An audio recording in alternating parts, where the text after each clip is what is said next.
আসসালামু আলাইকুম প্রিয় শিক্ষার্থীরা, তোমাদের যারা বৃত্তি পেয়েছো, বৃত্তি পাওয়ার পর থেকে যারা এখনো পর্যন্ত টাকা পাচ্ছ না, তোমাদের জন্য খুবই গুরুত্বপূর্ণ।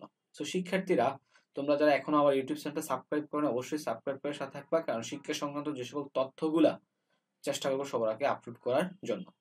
তো তোমরা দেখতে পাচ্ছ একটা নোটিশ রয়েছে ৯/১/২০২৫ খ্রিস্টাব্দ মাধ্যমিক উচ্চ শিক্ষা অধিদপ্তরের রাজস্ব খাতভুক্ত বিভিন্ন শ্রেণীতে বৃত্তি উপবৃত্তি প্রাপ্ত শিক্ষার্থীর তথ্য বৃত্তির এমআইএস সফটওয়্যারে এন্ট্রিকরণ সংশোধন ও বিভিন্ন অর্থবছর ব্রাউন্স রিটার্ন হওয়া বৃত্তির অর্থ শিক্ষার্থীদের নামে ব্যাংক অ্যাকাউন্টে প্রেরণের লক্ষ্যে শিক্ষার্থীদের ব্যাংক সংক্রান্ত তথ্য সংশোধনের সময়সীমা আগামী ১৫/১/২০২৫ তারিখ পর্যন্ত বর্ধিতকরণ।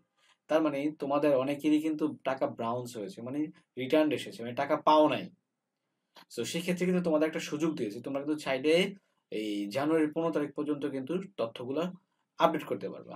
সো দেখো, তোমরা রয়েছে ফিএসসি, জেএসসি, এসএসসি, ইসিসসি। সো বৃত্তির এন্ট্রি স্ক্রিনে নতুন এন্ট্রি হচ্ছে ফি ইচ্ছি, আর হচ্ছে জেএসসি, আর একটা হচ্ছে এসএসসি ও ইসিসসি। সো এই প্রত্যেকটা শাখার বা ক্লাসের যে সকল শিক্ষার্থীরা টাকা রিটার্ন, মানে টাকা অ্যাকাউন্টে আসে নাই, পাও নাই, তোমরা কিন্তু চাইলে তথ্যগুলো সংশোধন করতে পারবা।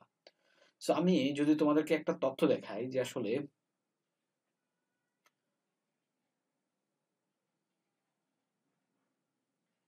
এই যে দেখুন, এখানে জাবসায় লেখা আছে শিক্ষার্থীর অর্থ বাউন্স বা রিটার্ন হওয়ার কারণ সমূহ নিম্নরূপ।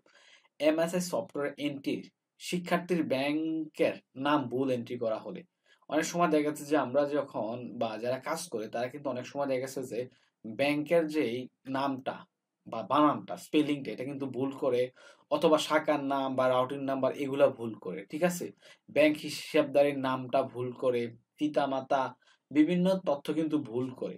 সো সেই ক্ষেত্রে কিন্তু টাকাটা রিটার্ন বা বাউন্স হয়ে যায়। তো সেই ক্ষেত্রে তোমরা অবশ্যই, তোমরা যারা টাকা পাও নাই বৃত্তির, বিশেষ করে রাজস্ব খাতের বৃত্তিটা, এটা হচ্ছে পিএসসি, জেএসসি, এসএসসি, ইসিসসি, সেই সকল শিক্ষার্থীরাই কিন্তু তোমরা সংশোধন করতে পারবা। তো শিক্ষার্থীরা, তোমরা দ্রুত তোমাদের বিদ্যালয়ে যোগাযোগ করে তোমরা তোমাদের তথ্যগুলো আপডেট করে দিলেই কিন্তু পরবর্তীতে তোমরা টাকাটা পেয়ে যাবে। তো শিক্ষার্থীরা ভালো থাকবা, আজকের জন্য খোদা হাফেজ।